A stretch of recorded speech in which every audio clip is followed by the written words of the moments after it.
Okay, so productivity, right? Like, who doesn't want to be more productive, right? Yeah. I mean, it's something I think about all the time. And Yeah. we got some really interesting material from one of you listeners about this, so we're going to dive into that. If you want to be more productive, the productivity formula. This is by Christine Michaelis. Okay. This is what we're diving into today. So Sounds good. it's a 6-step system, and they use this acronym, OUTPUT. Catchy? It's catchy, right? Yeah. We're gonna break this down Okay. and hopefully help you like unlock some next level productivity for yourself. I love it. So the first step, it's all about observation, which is interesting, right? Mhm. Observe yourself.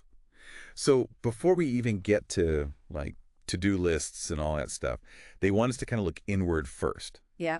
So like what kind of self-reflection are we talking about here? So it's like, imagine you're building a house. Okay. You wouldn't just start like throwing up walls and a roof without a solid foundation. Right. No, that's a disaster waiting to happen. Exactly. And that's what this first step's all about. Really understanding like, what are your habits? Okay. What are your routines? Because that's like your own personal productivity blueprint, right? So it's interesting you say blueprint because I was going to ask, like, are we talking about these big pronouncements we make about ourselves? Right. Like, oh, I work best under pressure. Exactly. Yeah. And that's not really what we're going for. Okay, so we're not just like making assumptions. Right. We're actually looking at our day-to-day. Exactly. So think about like your morning routine. How do you spend your mornings? Okay. How do you take a lunch break, or if you even take a lunch break? Yeah. What do your evenings look like? Okay. Even how you listen, right? Are you really present when someone's talking to you? Oh, interesting. Or are you like half scrolling through social media? Multitasking. Exactly. Because those little things, the book says, those actually reveal a lot about where your time and energy are really going. That's a really good point. Yeah. Yeah, because I know for me, like, even just changing up my morning routine, just that one little thing Yeah. made a huge difference in how I approach my day. Right. Like when I stopped hitting the snooze button and started working out in the morning instead. There you go.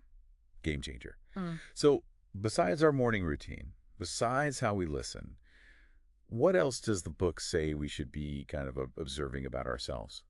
So it goes into things like even your inbox habits. Like how often are you checking your email? No, too much. The energy of your work environment, right? Yeah. Is it cluttered? Is it clean? Right. How do you talk to yourself when you're faced with a challenge? Okay. Are you being negative? Are you being positive? Right.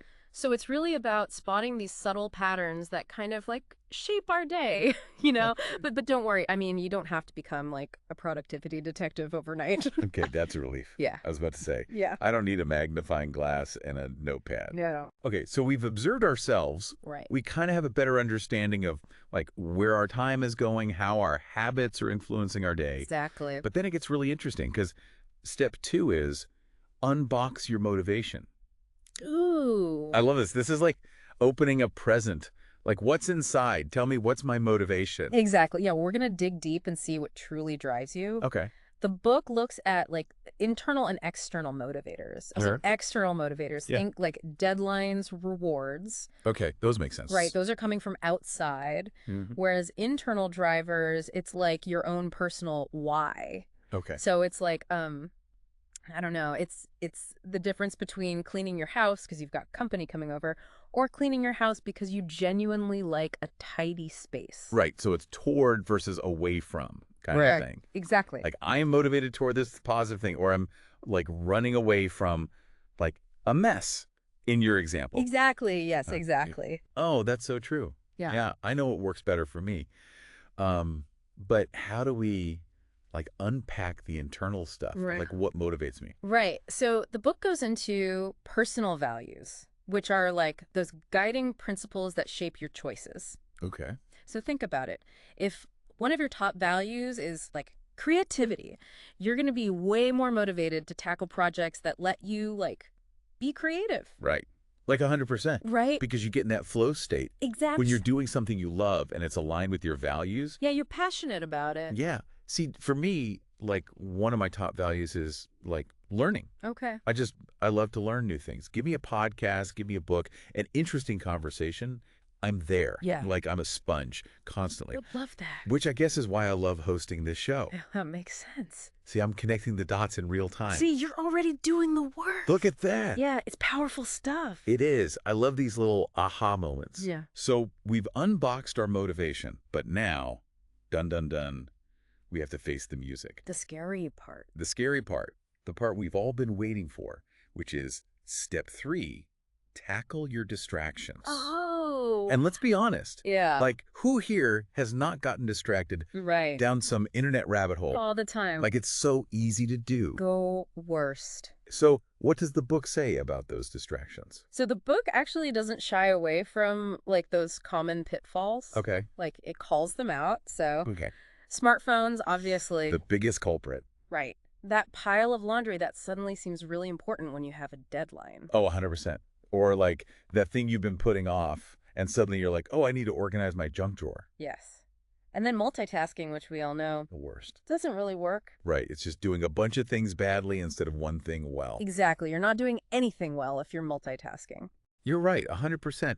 Sometimes I feel like I need a do not disturb sign, like taped to my forehead, Right. just so I can get through like a paragraph of writing. Right. So how do we like combat these distractions? Right. Are we supposed to become like these laser-focused robots? No, thankfully not. Okay, good. Yeah, the book isn't about becoming some kind of superhuman. Okay, It's about being strategic, right? okay. So it talks about actually scheduling those distractions. Oh, interesting. So making time for distractions. Instead of, right, because how many times do we get like bombarded with emails all day? Right, constantly. Right. So Yeah. it's like maybe dedicate specific time slots to just tackle your inbox. So like set those boundaries. Exactly. Otherwise, it just takes over. It takes over. Yes.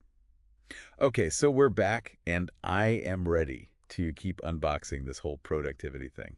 Yeah, last time we were talking about, becoming aware of our habits, those little things we do, and then figuring out like what really motivates us, right? Right, like why are we even doing all this? What's the point of trying to be productive in the first place? It's a good question. Absolutely. And the cool thing is this book, it doesn't just tell you to be more productive, it gives you like an actual roadmap. Okay, because I'll be honest, sometimes I get excited about a new system, and then like a week later, I'm back to my old ways. Right? It happens to all of us, and that's where this next step comes in. Program your mind. Okay, program your mind. Mm. I like the sound of that. Is this like some kind of brain hack? I wish. No, but it is about understanding that like our thoughts are super powerful. Okay, Like more powerful than we realize. interesting. The book talks about this like inner voice we all have. Oh, yeah. That voice that's constantly chattering away in our heads. And it can either be our biggest cheerleader or it can totally sabotage us. Oh, tell me about it. Like, one minute I'm feeling super motivated, and the next minute that voice is like, yeah, right, you're going to fail. Exactly. And that's where the book says we need to like pay attention to those thoughts. Instead of saying, I have to do this, try saying, I choose to do this. Oh, interesting. So it's like a subtle shift in language, but it changes your whole mindset. Right. It's about recognizing that you have a choice in how you frame things. Oh, okay, I like that. So besides this whole like I choose to thing, what else can we do to like program our minds for productivity? Are we talking affirmations, vision We- boards? Well, the book does mention journaling, which can be really helpful. Okay, I've heard that before. But it's not just about like writing down your goals, although that's important too. Okay. It's about like ending your day on a positive note, maybe reflecting on like what you accomplished that day, Oh, like that. even if they were small accomplishments or things you're grateful for. Yeah, gratitude is huge. Taking a moment to appreciate the good things. Right? It's like a reset button for your brain. Exactly. And speaking of resetting, let's talk about step 5. Utilize the tools. Yes. Okay, finally, the good stuff. Right. Give me the tools. Give me the hacks. I know, right? This is where things get really fun and practical. Okay, lay it on me. What are some of your favorite tools from the book? So, before we dive into the specific tools, remember we were talking about how important it is to understand your own work style, right? Right. Back in the beginning. Mm-hmm. Like, how you work best. Exactly. So the most effective tools are going to be the ones that work for you. There's no one-size-fits-all approach here. Okay, that makes sense. Yeah, Because what works for me might not work for somebody else. exactly. But having said that, the book does mention a bunch of different techniques, and one that I personally really like is the Pomodoro technique. Have you heard of that one? I have heard of that. It's like that interval thing, Yeah. right? It's the idea that, like, our brains can only focus for so long. Right. They need a break. They need a break. Exactly. So instead of trying to power through for hours on end, you work in these intervals. Usually it's like 25 minutes of focused work, followed by a short break. Yeah, because I know for me, I hit a wall. Like if I'm staring at my computer for too long and I'm just like, nothing's happening. It's like you're fried. Totally fried. Yeah, you burn out. So you need that break, even if it's just for like 5 minutes. Get up, stretch, grab a glass of water. Yeah, walk around a little bit. Exactly. Whatever helps you kind of clear your head. Okay, I like it. Pomodoro technique? I'm into it. What else? Another one that I really like is the 80-20 rule. Have you heard of that one? It's also called the Pareto principle. The 80-20 rule. Refresh my memory. What's that one again? So basically, it says that 80% of our results come from just 20% of our efforts. Oh, interesting. So the key is to figure out what that 20% is. Right, like what's actually moving the needle. Exactly. What are the high impact tasks? Right. Because it's so easy to get caught up in those little tasks that seem urgent, but they're not actually that important. Busy work. Yes, exactly. So this is about being more strategic with your time and your energy, right? And then, of course, there are the simple things like, putting your phone on airplane mode. Well, airplane mode is my best friend. Right. When I need to get something done, airplane mode. It's a game changer. Yeah. Or like using a website blocker Yes. to block those distracting websites. Oh my gosh, those are the worst. They are the worst. You get sucked in. You get sucked in, and then like an hour later, you're like, what was I doing? Exactly. How did I get here? Okay, so we've got all these great tools. We've got the mindset shifts. This is amazing. But I'm sensing a but coming.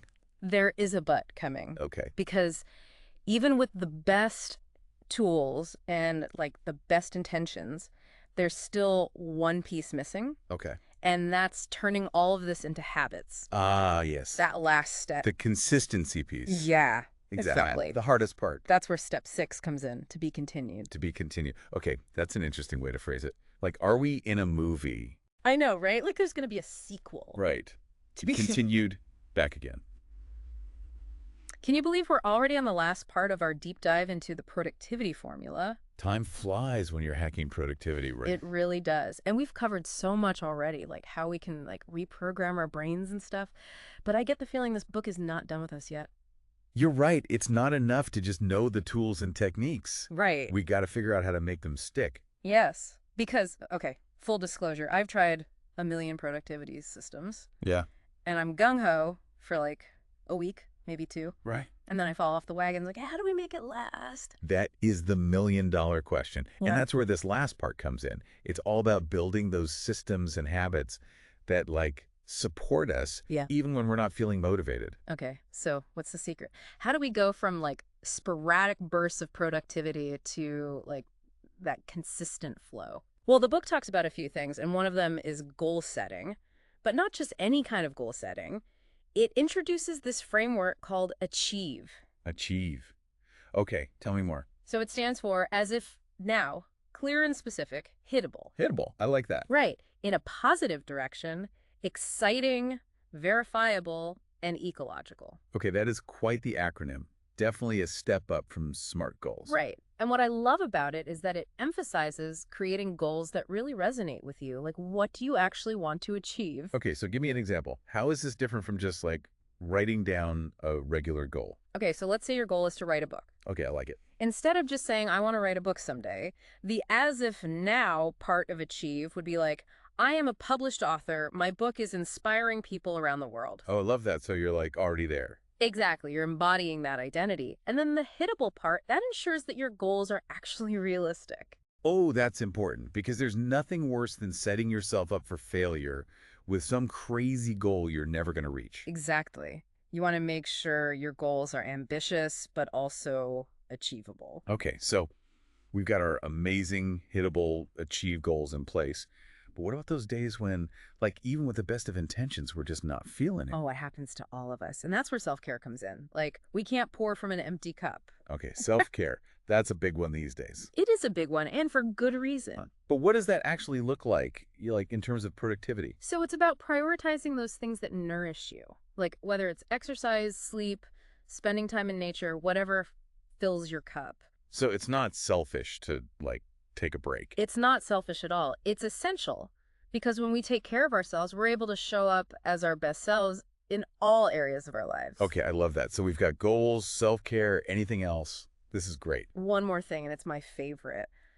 We have to celebrate our wins. It's so easy to just check things off our to-do list and move on to the next thing without acknowledging how far we've come. Oh, 100%. Guilty as charged. Right. But when we take the time to celebrate those wins, no matter how small, it reinforces those positive habits. Oh, it's like giving yourself a high five. Like, good job, me. You crushed it. Exactly. And you deserve it. Okay, I love that. Celebrate the wins, big or small. Wow. This deep dive has been amazing. The productivity formula, it's not just about getting things done, it's about designing a life you love. Exactly. And remember, it's a journey, not a destination. So be kind to yourself, experiment, and find what works for you. You got it. Well, on that note, we'll wrap things up here. Go forth and be your most productive selves, everyone.